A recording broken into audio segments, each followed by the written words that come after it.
तो आज आपसे क्वेश्चन करने हैं कुछ। सबसे पहला क्वेश्चन मुझे बताएं, ये जो वाइट कलर का ऑस्ट्रेलियन पैरेट है रेड है, ये मेल है या फीमेल है?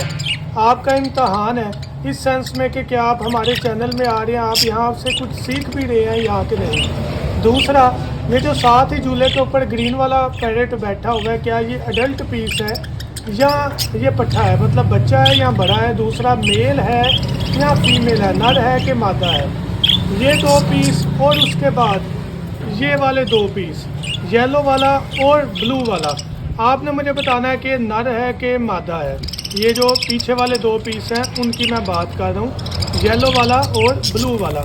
इन दो पीसों को आपने डिफ़ाइन करना है। तो अगर आप हमारे से परिंदों की कोई भी एक्सेसरी लेना चाहें, ब्रीडिंग पाउडर, कैल्शियम चार्ट या बर्तन, झूले, कोई भी एक्सेसरी लेना चाहें, कॉन्टैक्ट करें 0347 442 111 7 पर और अपना ऑर्डर बुक करवाएं। Thank you so much. दुआ में याद रखिएगा। अल्लाह हाफिज़।